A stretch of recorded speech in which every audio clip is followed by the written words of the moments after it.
তবে একটা আনন্দের বিষয়, পুরী ধামের মতো আমাদের এই দীঘাতেও কিন্তু জগন্নাথ মন্দির তৈরি হয়েছে। কি গো বাবা, তাই না? তা আপনারা গিয়েছেন দীঘার জগন্নাথ মন্দিরে? কে কে গেছেন একটু হাত তুলুন তো দেখি। ও বাবা, যাওয়া হয়ে গেছে, বাহ, আনন্দের বিষয়। দীঘাতেও কিন্তু সুন্দর জগন্নাথ মন্দির তৈরি হয়েছে, তবে তাকে কিন্তু ধাম বলে আপনারা গলিয়ে ফেলবেন না যেন। পুরী হচ্ছে ধাম, দীঘা কিন্তু জগন্নাথ মন্দির। মন্দির তৈরি করে মানুষ, আর ধাম সৃষ্টি করেন ভগবান নিজে, তাই না? চারটে ধাম আছে। সত্যযুগের সাক্ষী দেওয়ার জন্য বদ্রীনাথ ধাম, ত্রেতা যুগের সাক্ষী দেওয়ার জন্য রামেশ্বরম, দ্বাপর যুগের সাক্ষী দেওয়ার জন্য দ্বারকা ধাম, আর কলি যুগের সাক্ষী দেওয়ার জন্য শ্রীক্ষেত্র পুরী ধাম। তাই ধাম কিন্তু পুরী ধাম। দীঘাকে আবার ধাম বলে আপনারা গলিয়ে ফেলবেন না যেন। আজকাল আমাদের সনাতন ধর্মের যা দিনে দিনে অবনতি হচ্ছে, দিনের পর দিন মন্দির ভেঙে ভেঙে কত মসজিদ হয়ে যাচ্ছে বাবা, কত অনাচার, কত অবিচার, কত পাপ রাশি। তা মন্দির তৈরি হওয়া, মন্দির নির্মাণ হওয়া, ভগবানের মন্দির নির্মাণ হওয়া, এটা একটা আনন্দের বিষয়, গর্বের বিষয়, তাই না? যে হারে মন্দির নষ্ট হতে চলেছে সনাতন ধর্মে, তা মন্দির তৈরি হওয়াটা এটা একটা আমাদের কাছে পরম প্রাপ্তি, আনন্দের বিষয়। তবে সেটা কিন্তু ধাম নয় বাবা। পুরী হচ্ছে ধাম, দীঘা হচ্ছে জগন্নাথ মন্দির। আর দীঘার যে জগন্নাথ প্রসাদ, সেই প্রসাদ কিন্তু মহাপ্রসাদও নয় বাবা। পুরী ধামে যে প্রসাদ আপনারা পান, সেই প্রসাদের নাম হলো মহাপ্রসাদ। এই জায়গাগুলো একটু বিচার করে দেখবেন। পুরী ধামের যে জগন্নাথ মন্দিরের যে প্রসাদশালা, হ্যাঁ, যেখানে প্রসাদ নির্মাণ হয়, ভোগ রান্না হয় জগন্নাথের, তা সেই জায়গার অলৌকিক মহিমা। সেখানে কিন্তু কোনো দোকানে ওই গজা ভাজা, খাজা ভাজা দিয়ে ভগবানের মহাপ্রসাদ হয় না বাবা। পুরী ধামের যে ভোগ নির্মাণ করার, ভোগ তৈরি করার যে মন্দির আছে, যে ঘর আছে, সেটা অপূর্ব অলৌকিক ভাবে বিভাবিত। না, উন্মুক্ত উনুনের তাপে রন্ধন হবে, একটার পর একটা হাঁড়ি চড়িয়ে দেওয়া হবে। কিন্তু আশ্চর্যের বিষয়, সবার ওপরে যে হাঁড়িটা আছে, ওই হাঁড়িতে আগে রন্ধন হবে। ওই হাঁড়িতে আগে রন্ধন পরিপক্ক হতে হতে একটা একটা করে হাঁড়ি পরিপক্ক হয়ে রন্ধন হবে। সাধারণত নিয়ম তো সবার নিচে যে হাঁড়িটা আছে সেখানে আগে রন্ধন হবে, তাই না? তা পুরী ধামের যে রন্ধনশালা, সেখানে গঙ্গা আর সরস্বতী নদীর কিন্তু প্রবাহ হয়ে চলেছে। সেই জলে ভগবান জগন্নাথের রন্ধন হয়। আর প্রত্যেক দিন একই হাঁড়িতে রান্না হবে না বাবা, অলৌকিক লীলা, অপূর্ব লীলা। প্রত্যেক দিন কিন্তু নতুন নতুন হাঁড়ি তৈরি করা হবে মাটির, আর সেই হাঁড়িতে করে কিন্তু রন্ধন হবে। আজকে যে হাঁড়িতে রন্ধন হলো, আগামীকাল সেই হাঁড়িতে কিন্তু আর রন্ধন হবে না। আগামীকালের জন্য আবার নতুন হাঁড়ির বন্দোবস্ত, তার জন্য মানুষ আছে দ্বৈতাপতের সুপকার, তারা দুই ভাগে বিভক্ত হয়ে জগন্নাথের সেবা পূজা করে চলেছে। তাই পুরী ধামের যে প্রসাদ, সেই প্রসাদ হলো মহাপ্রসাদ। দীঘায় যে প্রসাদ, সেটা হলো জগন্নাথের প্রসাদ। আর মহাপ্রসাদ হয় কখনো জানেন? ভগবান সেবা করলে হয় প্রসাদ। সেই প্রসাদ যদি কোনো অকিঞ্চন ভক্ত সেবা করে নেয়, তার নাম হয়ে যায় মহাপ্রসাদ। তাই গৌর হরি হরি বল, হরি বল। জায়গাটা আরেকটু পরিষ্কার করে বুঝে নিন। ভগবান জগন্নাথ দেব যখন মন্দিরে সেবা করলেন, সেই প্রসাদ কিন্তু আগেই আমরা পাই। আপনারা জানেন নিশ্চয়ই ঘটনাটা। জগন্নাথের যে প্রসাদ ভগবানকে নিবেদন করা হলো, সেই প্রসাদ কিন্তু সবার আগে আসবে বিমলা মায়ের কাছে। ভগবান প্রতিজ্ঞাবদ্ধ। বিমলা মায়ের কাছে কেন আসবে না? যখন ভগবান সুদামার ওই 3 মুষ্টি চিড়ে ভোগ খেয়েছিলেন, ওই 3 মুষ্টি চিড়ে যখন খাচ্ছেন ভগবান, 1 মুষ্টি খাওয়ার পর রূপকিনী সত্যভামা হাত চেপে ধরলেন, প্রভু তুমি সুদামার 1 মুষ্টি চিড়া খেয়েছো, মানে তুমি সম্পূর্ণ নিজেকে দান করে দিয়েছো সুদামার কাছে, এরপরে যদি তুমি চিড়ে আর খাও এবার হয়তো আমাদেরকেও তুমি বিকিয়ে দেবে ওই সুদামার কাছে। তাই তোমার ওই প্রসাদ তুমি আমাদেরকেও একটু পেতে দাও দয়াময়। ভগবানের সেই প্রসাদ যখন সবাই সেবা করলো, কোথায় ছিল নারদ মুনি, তিনিও প্রসাদ পেলেন। আর সেই প্রসাদ পেয়ে আনন্দে নাচতে নাচতে দেবাদিদেব মহাদেবের কাছে গেলেন। মহাদেব বললেন, হ্যাঁ রে ভাগ্নে, এত আনন্দ কিসের? না, আমি আজকে গোবিন্দের প্রসাদ সেবা করেছি। বলে, গোবিন্দের প্রসাদ পেয়েছিস, আমার জন্য আনলি না? বলে, মামা অল্প প্রসাদ ছিল, আমি নখে করে ভেঙে নিয়েছিলাম, আমার নখের কোনায় যদি একটু প্রসাদ লেগে থাকে এটুকু তুমি নাও। নখার দিয়ে প্রসাদ তখন শিবেরে দিল, প্রসাদ পাইয়া ভোলা আনন্দে মাতিল। সেই নখারদের নখের ডগায় যে অল্প প্রসাদ লেগেছিল চিড়ে প্রসাদ, সেইটুকু পেয়ে ভোলা মহেশ্বর আনন্দে হলেন আত্মহারা। মাতা পার্বতী উপস্থিত হয়ে বললেন, কি তোমরা দুজনে এত আনন্দে নাচছ, আনন্দের কথাটা কি আমাকে একটু বলো। ভোলানাথ বললেন, আমরা আজকে গোবিন্দের প্রসাদ সেবা করেছি। কি গোবিন্দের প্রসাদ সেবা করেছ? আমি যে তোমার সহধর্মিনী, আমি যে তোমার সহমর্মিনী, আমার কথা তোমার একটিবারও মনে হলো না দয়াময়? পার্বতী, প্রসাদ তো ছিলই না, নখের কোনায়, নখের অগ্রভাগে একটু চিড়ে ভোগ প্রসাদ লেগেছিল, সেইটুকুই আমি পেয়েছি নারদের কাছ থেকে। আমি তোমার জন্য রাখি কি করে বলে? তবে শোনো শাখা, আমি তোমার সহধর্মিনী সহমর্মিনী, তুমি যখন এত বড় ধর্ম করলে সহধর্মিনীর কথা তোমার মনে পড়লো না? আমিও তোমায় বলে রাখি, হে ভোলানাথ, এই জগতের বন্ধু পূর্ণ ব্রহ্ম স্বয়ং ভগবান আগত কলিযুগে যখন শ্রীক্ষেত্রপুরী ধামে জগন্নাথ রূপে দর্শন দেবেন জগতের নাথ হয়ে, ওই জগন্নাথের প্রসাদ আগে বিমলা দেবী রূপে আমার মন্দিরে আসবেন। তাই গৌর হরি বল, হরি বল। তাহলে প্রথমে ভক্ত সেবা করলেন, প্রথমে ভগবান সেবা করলেন, তারপরে সেই প্রসাদ মহাভক্ত সেবা করলেন। বিমলা দেবী রূপে মায়ের কাছে যখন সেই প্রসাদ এলো, সেই প্রসাদ নরনারায়ণের সেবার জন্য আনন্দ বাজার থেকে লক্ষ লক্ষ কোটি কোটি ভক্তদের মাঝে হয়ে গেল বিতরণ। আমি একাই প্রসাদ পাবো না দয়াময়, আনন্দ বাজারে যাবে সেই প্রসাদ, লক্ষ লক্ষ কোটি কোটি ভক্তের মনোবাঞ্ছা পূর্ণ হবে সেখান থেকে। জগন্নাথের ভোগের একটা এমনই মাহাত্ম্য, যেখানে জগন্নাথ দেবের ভোগ রন্ধন হয় বাবা, একটা আশ্চর্য বিষয়। লক্ষ লোক হোক, হাজার মানুষ হোক, হাজার ভক্ত হোক, লক্ষ ভক্ত হোক, কোনোদিনও কিন্তু প্রসাদ কম পড়ে না, কোনোদিনও প্রসাদ কমতি হয় না, কোনোদিনও প্রসাদ কম হয় না। জগন্নাথের ভোগে সব সময় প্রসাদ ভক্তরা প্রাণ ভরে রক্ষা। এই প্রসাদের এই মাহাত্ম্য। আর এই প্রসাদ আপনি যদি এক চিলতে অল্প প্রসাদ বদনে নেন, দেখবেন যেন উদর পরিপূর্ণ হয়ে গেছে, যেন পেট ভরে গেছে। হরি হরি।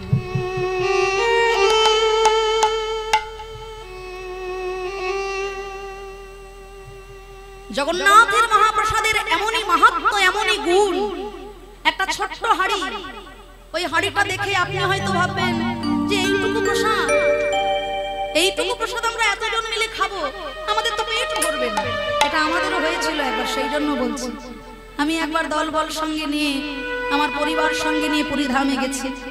দুপুরবেলা জগন্নাথ দর্শন করে আসার পর বাড়িতে যখন প্রসাদ দিয়ে গেল, একটা ছোট্ট হাড়িতে প্রসাদ দিয়েছি। আমরা ভাবছি এতজন আমরা আছি, এইটুকু প্রসাদে আমাদের দুপুরবেলা কার ক্ষুধা নিবৃত্তি হবে? আমরা চিন্তা করছি কি জগন্নাথের অপূর্ব প্রসাদের মহিমা, প্রসাদের কি অপূর্ব গুণ, অলৌকিক গুণ। প্রসাদ যখন আমরা মুখে নিলাম, আমরা যতজন ছিলাম সবার উদর পরিপূর্ণ হলো, সবার পেট ভরে যাওয়ার পরেও অল্প কিছু প্রসাদ হাঁড়িতে তখনও অবশিষ্ট থেকে গেল। তাই হরি বল, হরি বল। কি অলৌকিক লীলা! যতই প্রসাদ সেবা করবেন না কেন, আপনার উদর পরিপূর্ণ হয়ে যাবে, প্রসাদ থেকে যাবে পাত্রে, প্রসাদ কখনো কম পড়বে না আপনার সেবা। তাই বিমলা মায়ের সেবার পর আনন্দ বাজার থেকে শত শত লক্ষ লক্ষ ভক্তের দুয়ারে পৌঁছে যায় জগন্নাথের মহাপ্রসাদ। তাই পুরী ধামের যে প্রসাদ সেটা হলো মহাপ্রসাদ, আর দীঘার জগন্নাথ মন্দিরে সেটা কিন্তু ধাম নয়। জগন্নাথ মন্দিরে যে প্রসাদ আপনারা পান সেটি প্রসাদ রূপে আপনারা গ্রহণ করবেন, মহাপ্রসাদ কখনো নয়। তাই আজ মুনিবরের অভিশাপে, অগস্ত্য মুনির অভিশাপে মহারাজ চন্দ্রধ্বজের সর্বাঙ্গে হয়েছিল গলা পচা কুষ্ঠ রোগ। মুনিবরের চরণামৃত যখন তিনি নিলেন, চরণামৃতে পোকা কিলবিল করছে দেখে তার মনে ভক্তি হলো না। তিনি চরণামৃতের গন্ধ নিয়েছিলেন, চরণামৃত মাথায় করে নিয়েছিলেন, আর গন্ধ নেওয়াতে সেই জন্মের পাপ হতে তিনি মুক্তি পেলেন। কিন্তু যেহেতু পান করেননি, আগত জন্মের পাপ রয়ে গেল। আগত জন্মে তাকে জন্ম নিতে হলো কালীয় নাগ রূপে, সর্প করে।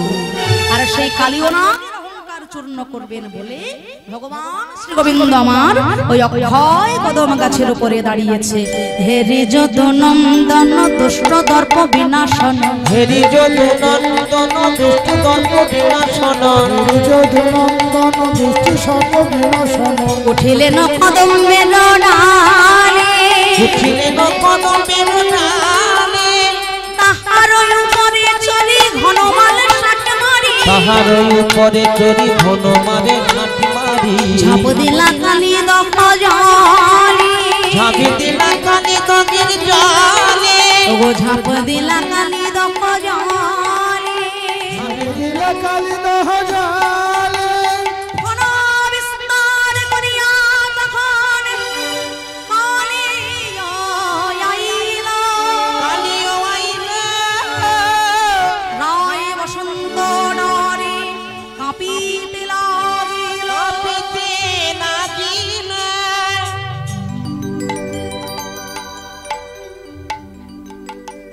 জয় রাধে। দিবসে আধার গোকুল নগর সঘনে কাঁপয়ে মোহি, রুধির বরিখে নয়ন নিমিখে সবাই হেরয়ে বহি। সাপের রাজা কালীয় নাগ আজকে গোবিন্দের কবলে পড়েছে। তাই দিনের বেলা যেন আজকে রাতের মতো অন্ধকার হয়ে গেছে মধুর বৃন্দাবনে। হ্যাঁ, সাপের রাজা কালীয় শ্রী গোবিন্দের কবলে। তাই কোথাও কোথাও সাপ কুণ্ডলি পাকিয়ে, কোথাও কোথাও সাপ ফনা বিস্তার করে, কোথাও কোথাও সাপ যেন মুখ থেকে বিষ উগড়ে দিচ্ছে।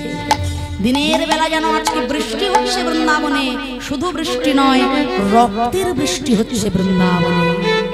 আর সেই দশা দর্শন করে মাতা যশোমতী আমার পিতা নন্দের কাছে কেঁদে কেঁদে বলছে, ওগো নন্দ মহারাজা, আজকের দিনটা যেন আমার কাছে ভালো লাগছে না। দারুণ স্বপ্ন দেখেন রজনী শেষে, আমার গোপালে ভুজঙ্গে বেরিল জারালো বিষম বিষে।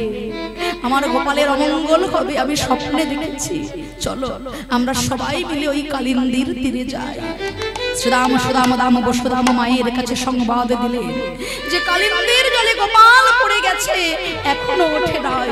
তাই সকল ব্রজবাসী ছুটতে ছুটতে যাচ্ছে। যারা কৃষ্ণ ভালোবাসে না, জটিলা কুটিলাও আজকে চলেছে। কৃষ্ণ প্রেমের পরম পরাকাষ্ঠা রাধারানী আজকে তিনিও চলেছেন ওই কালিন্দীর তীরে। সবার মনে এক ধারণা, কালিন্দীর জলে কালীয় নাগ হয়তো ডুবে, গোবিন্দ আমার হয়তো ডুবে গেছে। কিন্তু আমার গোবিন্দের কি হলো কালিন্দীর জলে? চলুন আমরাও বৃন্দাবনে দর্শন করি। গোবিন্দ আমার বললেন, ওরে কালীয়, এই মুহূর্তে এই কালিদাহ পরিত্যাগ করে তুই চলে যা। কালীয় নাগ চিন্তা করলো, এত বড় স্পর্ধা আমার পরি থেকে আমাকেই কিনা বিতাড়িত করে দিচ্ছে। তাই কালীয় নাগ হলো ক্রোধান্বিত। দেখিয়া কালীয় সর্প ক্রোধে হুতাশন, সর্প ক্রোধে হুতাশন, কৃষ্ণাগ্রে আইল করি গভীর গর্জন, গভীর গর্জন, সহস্র লোচন অরণ সমতুল,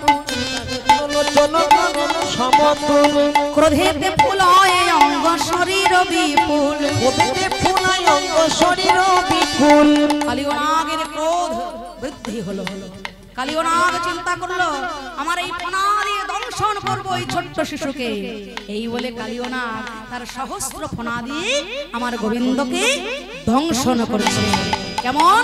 বিষদন্ত দিয়া কালী দংশে গদা ধরে বলো হরি হরি হরি হরি হরি দিয়া কালী দংশে গদা ধরে দিয়া কালী দংশে গদা ধরে সবই যে বিশ্বপতি বিষে কিবা করে বিশ্বপতি বিষে কিবা করে তবে প্রভু জনার্দন মায়া কইল তাই প্রভু জনার্দন মায়া কইল তাই শিলাকায়ে হইলেন দেব শ্যামরায় শিলাকায়ে হইলেন দেব শ্যামরায় মায়েরা জায়গাটা ভালো করে বুঝেনি কালিয়নাগ যখন গোবিন্দকে দংশন করছে মায়ার দ্বারা গোবিন্দ আমার পাথরের মূর্তি ধারণ করেছে তা কোন সাপ যদি পাথরকে দংশন করে পাথরের কি ব্যথা লাগবে হ্যাঁ বরঞ্চ যে সাপ দংশন করছে তার ওই দাঁতগুলো বিষ দাঁতগুলো ভেঙে ভেঙে মাটিতে পড়ছে জরাই জরা জীর্ণ হয়ে গেল কালিয়নাগ মনে মনে চিন্তা করলো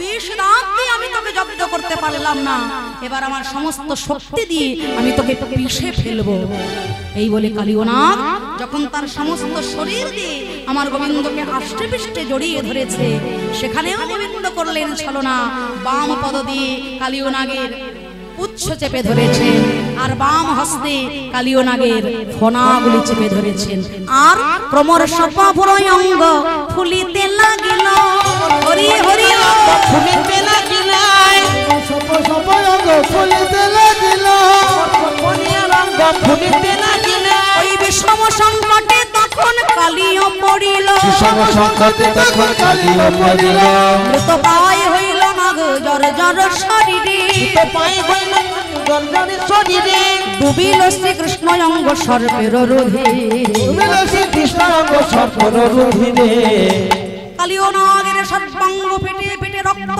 ঝরছে কালিয়নাগ নিজের ভুল বুঝতে পেরে গোবিন্দের চরণ দুটো জড়ায় ধরে কাঁদছে হে কৃষ্ণ করুণা সিন্ধু দীনবন্ধো জগৎপতি গোপীশ গোপিকা কান্ত রাধা কান্ত নমস্তুতে কৃষ্ণায় বাসুদেবায় হরয়ে পরমাত্মনি প্রণতো ক্লেশনাশায় গোবিন্দায় নমো নমঃ वसुदेवसुतं देवं कंसचाणूरमर्दनं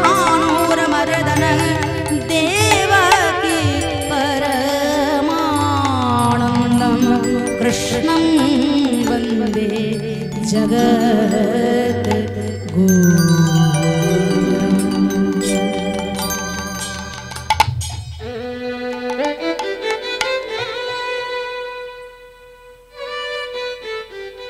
কালিয়নাগকে দর্শন করে গোবিন্দ আমার বললেন রে কালিয় সমুদ্রের মধ্যে রমণক দ্বীপে তুই চলে যা তোর এই পত্নীগণের এত বন্দনা এত ভালোবাসায় আজ আমি তোকে ছেড়ে দিলাম কালিয়নাগ বললেন গরুর যদি আমার সঙ্গে বিবাদ করে তখন গোবিন্দ আমার বললেন রে কালিয় আজ আমি তোর মস্তকে ভুবন মোহন সাজে নৃত্য করব সেই নৃত্যের ফলে তোর মাথায় থাকবে আমার চরণ চিহ্ন গরুর যদি কখনো তোকে দর্শন করে তুই গরুরকে দর্শন করাবি তোর মাথার এই চরণ চিহ্ন তোকে অসম্মান তো দূরের কথা গরুর তোকে সম্মান করবে তাই আজ কালিয়নাগের মস্তকে উঠে তার প্রত্যেকটা ফণায় ফণায় শ্রী গোবিন্দ আমার চরণ রেখে ভুবন মোহন সাজে নৃত্য করলেন আসুন ভক্তগণ কালিয়নাগের মস্তকে শ্রী গোবিন্দের নৃত্যের পর আমরা লীলা বিশ্রামের দিকে যাব সকলে একটু উলুধ্বনি হরিধ্বনি সহকারে নিজ গুরু চরণ আশ্রয় করে হৃদয় রত্ন সিংহাসনে সে অপূর্ব লীলা আস্বাদন করব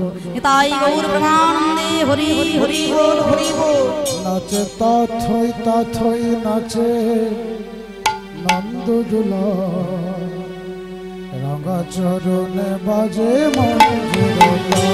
নাচে তাথই নাচে নন্দ দুলাল রাঙা চরণে বাজে মোর চিরলাল নাচে তথই নাচে নন্দ দুলা রঙা চরণে বাজে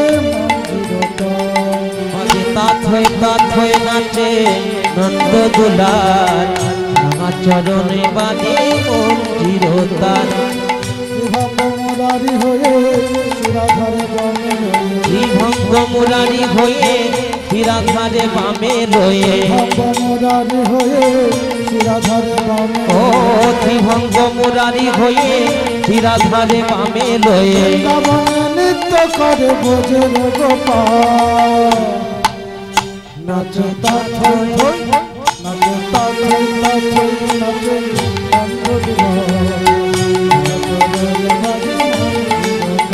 নাচে তাথই তাথই নাচে নন্দ দুলাল রাঙা চরণে বাজে মন্দির তাল চন্দন তিলক আঁকা গোপালের ভালে মাথায় দোলে ময়ূর পাখা নাচের তালে তালে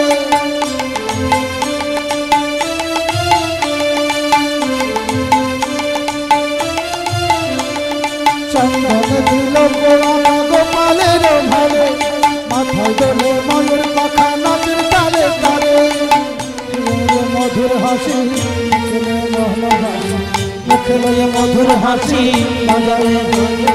সুরের মায়া প্রকৃতিরে করে বেসামাল নাচে তাথই থই নাচে তাথই তাথই নাচে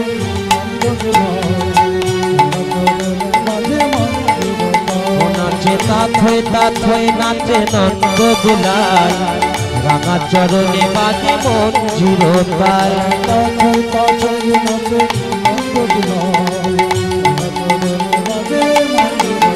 নাচে তাথই তাথই নাচে নন্দ দুলাল রাঙা চরণে বাজে মঞ্জুর তাল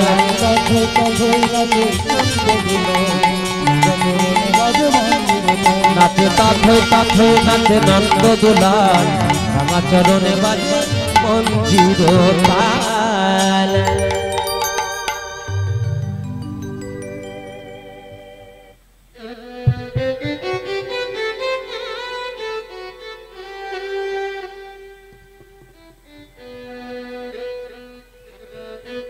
কালিও নাগের মস্তকে ভুবন মোহন সাজে নৃত্য করলেন শ্রী গোবিন্দ আমার কালিও নাগের ফনায় ফনায় রইল শ্রী গোবিন্দের চরণ চিহ্ন আর সেই চরণ চিহ্ন মাথায় করে নিয়ে সমুদ্রের মধ্যে রমণক দ্বীপে শ্রী গোবিন্দ আমার গমন করলেন আর কালিও নাগের মাথায় ভুবন মোহন সাজে নৃত্য করে তার ফনার উপরে চরণ রেখে গোবিন্দ আমার ধীরে ধীরে কালিন্দির জল থেকে উঠলেন আর সকল ব্রজবাসীগণ গোপালকে দর্শন করে আনন্দের আর সীমা নাই আহা ফনায়ে ফনায়ে দমন করি ফনায় ফনায় দমন করি নটবর ভঙ্গে জয় হরি নটবর ভঙ্গে নাচয় করি নটবর ভঙ্গে নাচায় হরি নটবর ভঙ্গে নাচয় করি ওই ব্রজবাসীগণ জীবন সে ব্রজবাসী গণ জীবন সে হেরিয়ায় উঠল নটনবে হেরিয়ায় উঠল নটনবে ওই তো উঠেছে ওই তো উঠেছে ওই উঠেছে ওই উঠেছে সাপের মাথায় পা দিয়ে শ্যামাই ওই তো উঠেছে সাপের মাথায় হরি পা দিয়ে শ্যামাই তো উঠেছে সাপের মাথায় পা দিয়ে শ্যামাই ওই তো উঠেছে সাপের মাথায় পা দিয়ে শ্যাম ওই তো উঠেছে মা যশোমতী বলে উঠলেন ওই তোমার গোপাল কালিও নাগ গোপালকে ছেড়ে দিয়েছে গো কালিও নাগ গোপালকে ছেড়ে দিয়েছে আহা কি বাৎসল্য প্রেম মা বললেন কালিও নাগ গোপালকে ছেড়ে দিয়েছে গোবিন্দ যখন কৃপা করে কালিও নাগকে ছেড়ে দিয়েছেন সে কথা নয় কালিও নাগ গোপালকে ছেড়ে দিয়েছে ব্রজনে জন হরে আনন্দ কন্দ ভজনী জন হেরি আনন্দ অবহরে ক্ষণে চকর ছন্দ খদে চকরি অবহয়ালিঙ্গই চকর ছন্দ কাহু বয়ানে না নিকষই মাত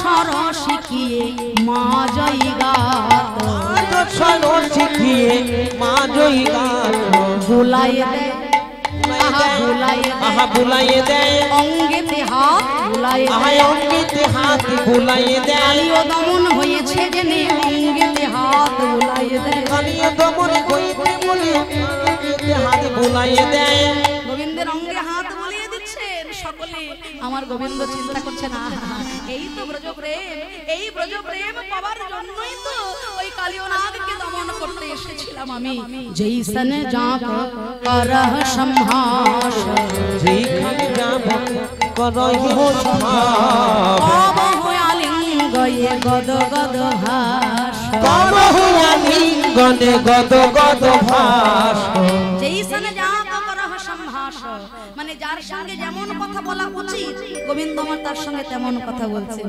কেমন জানেন দাদা বলাইকে ডেকে বলছে দাদা তুমি যদি থাকতে তাহলে আমার এত বড় বিপদ কখনো হতো না দাদা আবার শ্রীরামকে এসে বলছে শ্রীরাম তুই কাঁদছিস কেন তোরা যদি না থাকতিস আজকে যদি বলাই দাদা থাকতো কোনোদিন আমার কালিয় দমন লীলা হতো না রে শ্রীরাম আবার মায়ের কাছে এসে বলছে মা এই তো আমি এসেছি তোমার ভালোবাসা থাকলে আমি কি আর মরতে পারি মাগো জৈসন জাগো করহ সম্হাস যেখান যাত করয়ে সম্ভাস কবহু আলিঙ্গয়ে গদ গদ ভাস কবহু আলিঙ্গয়ে গদ গদ ভাস সহচর গণ লোচন বরি দেখো সহচর গান লোচন বই দেখো ওই দেখ তোর শ্যামনগর তোর শ্যামনগর ওই দেখ তোর শ্যামনগর দেখো তোর শ্যামনগর ললিতা কই ওরাই ধলি ওই দেখ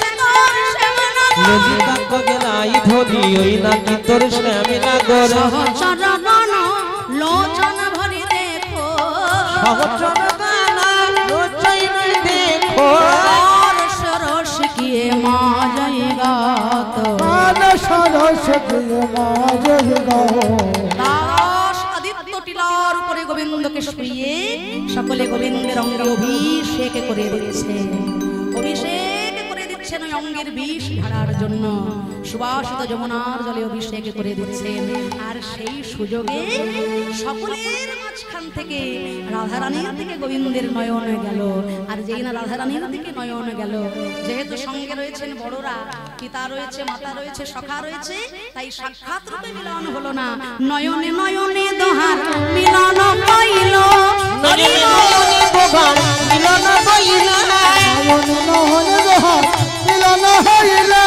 নয়নে নয়নে দোহার মিলন পাইল ভক্তগণ প্রেমানন্দে হরি হরি বল প্রেমানন্দে হরি হরি বল জয় রাধে জয় রাধে জয় রাধে জয় রাধে জয় জয় রাধে জয় রাধে জয় রাধে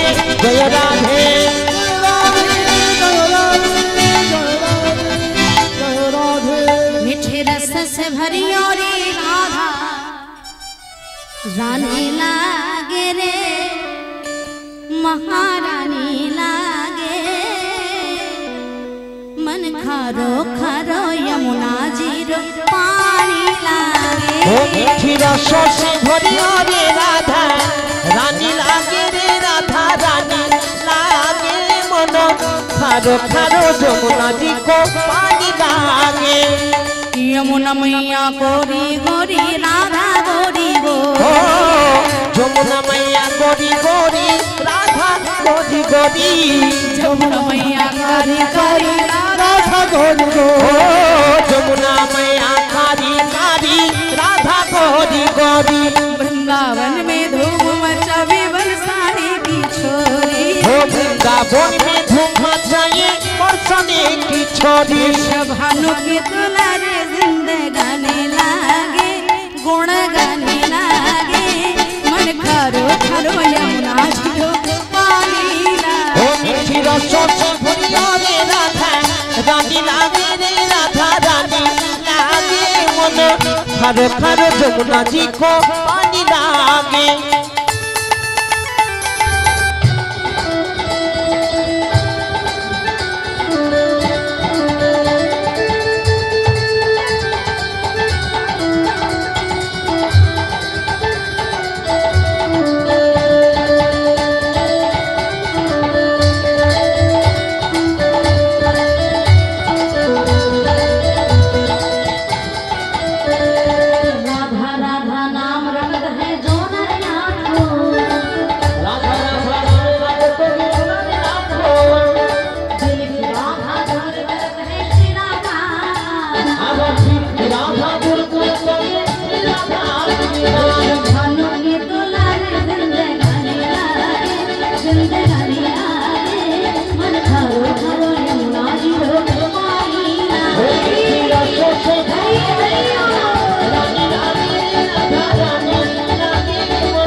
राधे श्याम।